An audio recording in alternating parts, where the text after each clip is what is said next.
Hello friends, आज पढ़ेंगे question number 11 जो बिक्री बही और बिक्री वापसी बही से संबंधित है। तो देखिए, बिक्री बही का नमूना, तारीख, विवरण, जवाब बीजक नंबर, खापरुष नंबर और रकम। वैसे ही बिक्री वापसी में तारीख, विवरण, यहाँ पे आएगा जमा चिट्ठी नंबर, उसके बाद खापरुष नंबर, फिर रकम। खरीदार में क्या था कि यहाँ पे तारीख, विवरण सेम था, यहाँ पर जमा चिट्ठी के बदले क्या था, उधार चिट्ठी, और खापरुष नंबर फिर रकम। तो क्वेश्चन नंबर 11 सॉल्व करते हैं। तो स्टार्टिंग में करते हैं क्वेश्चन नंबर 11। निम्नलिखित व्यवहार से प्रतिभा फर्नीचर मार्ट की बही में बिक्री बही और बिक्री वापसी बही तैयार कीजिए। प्रतिभा फर्नीचर मार्ट लिखेंगे यहाँ पे, प्रतिभा फर्नीचर मार्ट की बिक्री बही, और यहां पर लिखेंगे प्रतिभा फर्नीचर मार्ट की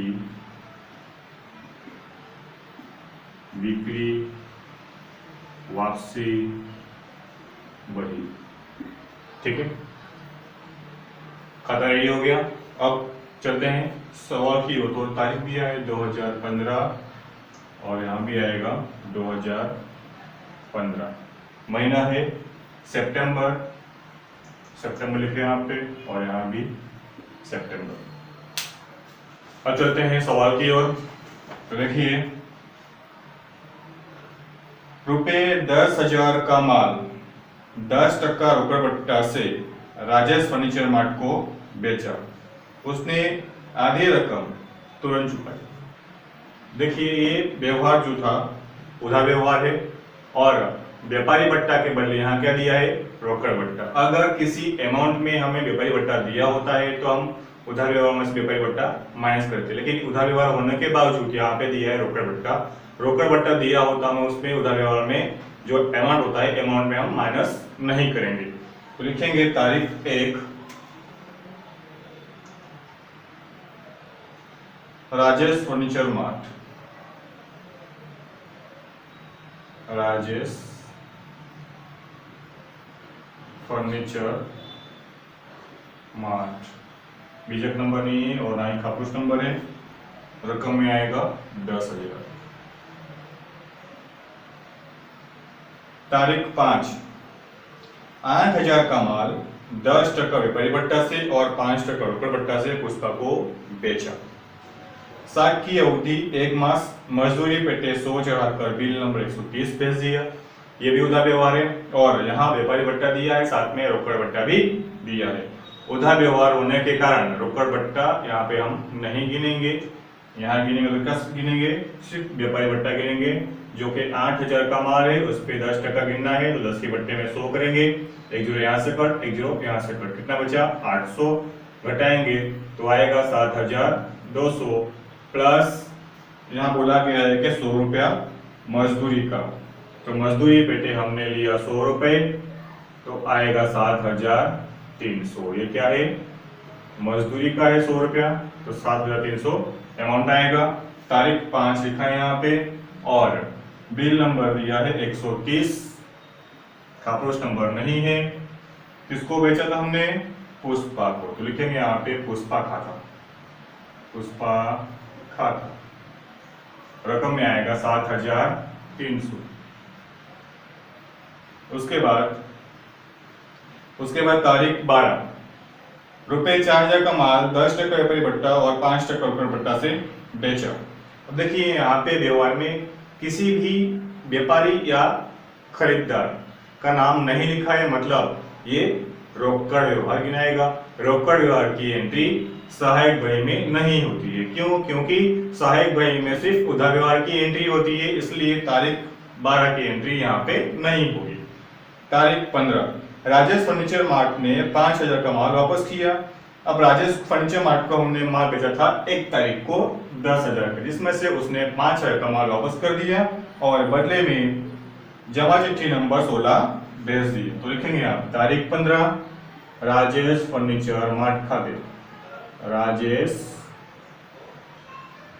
फर्नीचर मार्ट खाता, चिट्ठी नंबर भेजा है 16, रकम 5,000 का माल उसने वापस किया है, एंट्री हो गई। उसके बाद तारीख 20, एक पुराना यंत्र ₹3,000 में साख पर मंजू को बेचा, साख का समय 1 मास। अब देखिए यहाँ पे यंत्र की बात हो गई, यंत्र फर्नीचर, साइकिल हो या फिर गाड़ी हो या तो जमीन हो, मकान हो, ये सब खरीदा हो या फिर बेचा हो तो क्या होता है, हमारे लिए संपत्ति होती है। संपत्ति संबंधित व्यवहार सहायक बही में नहीं होती है। इसकी एंट्री कहाँ होगी, मुख्य रोडनामचा में होगी, इसलिए तारीख 20 की भी एंट्री हम यहाँ पे नहीं करेंगे।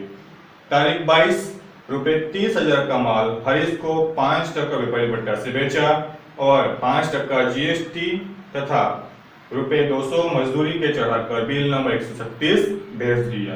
देखिए यहाँ लिखेंगे तारीख 22, क्यों, क्योंकि ये एक उधार व्यवहार है, इसके कारण किसको बेचा है, हरीश खाता। लिखेंगे यहाँ पे हरीश खाता कितने का माल बेचा है इसे, हरीश को 30,000 का 5% व्यापारी भट्टा से। तो यहाँ पे देखिए 30,000 का 5% व्यापारी भट्टा, तो 5 के भट्टे में 100, 2 0 कट हो जाएंगे तो यहाँ आएगा 1500। तो यहाँ बचा कितना, 28,500 बच रहा है। 28,500 पे यहाँ बोला गया है कि 5% GST गिनना है, तो प्लस 5% GST गिनना है और साथ में 200 मजदूरी के चढ़ाने हैं, प्लस मजदूरी के 200 रुपए। तो टोटल करेंगे पहले 28,500 का 5% GST आएगा 1425, प्लस करेंगे 200 मजदूरी के तो आएगा 30,125 अमाउंट। ये जाएगा यहाँ पे लिखेंगे 30,125, बिल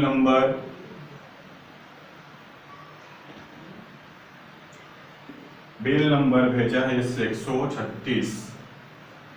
ठीक है, एंट्री हो गया। अब बारी है व्यवहार नंबर 23 की। तारीख 23 में बोला गया है कि 20,000 का माल 1 मास की साख पर नीता को बेचा, व्यापारी बट्टा 10%, रोकड़ बट्टा 10%।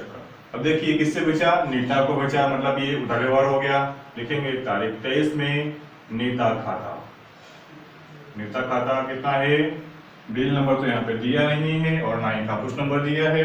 20,000 का 10% व्यापारी बट्टा से बेचा है, तो 20,000 गुणे 10 के बट्टे में 100 करेंगे, एक जो यहाँ से कट, जो यहाँ से कट, कितना बचा यहाँ पे 2,000, घटाएंगे तो आएगा 18,000। 18,000 का माल हमने नीता को बेचा, लिखेंगे यहाँ पे 18,000 और रोकड़ बट्टा यहाँ पे नहीं गिनेंगे, क्यों, क्योंकि ये उधार व्यवहार है। उधार व्यवहार हो तो रोकड़ बट्टा हम नहीं गिनते हैं। अब करेंगे टोटल। तो देखिए टोटल में पहले है 10,000, उसके बाद है 7,300, फिर 30,125 और लास्ट में 18,000। तो इसका आएगा 65,425। लिखेंगे यहाँ पे 65,425 और खरीद बिक्री वापसी में सिर्फ एक ही व्यवहार है, वो कितना है 5,000 है। अब इसकी एंट्री जो है और इसकी ये एंट्री करेंगे व्यापार खाते के जमा साइड पे, लिखेंगे बिक्री, उधार बिक्री में आएगा 65,425, माइनस करेंगे बिक्री वापसी 5,000 व्यापार खाते के उधार साइड पे। मुझे उम्मीद है कि आप लोगों को समझ में आया होगा। अगर फिर भी ना समझ में आया हो तो आप बेशक हमें पूछ सकते हैं।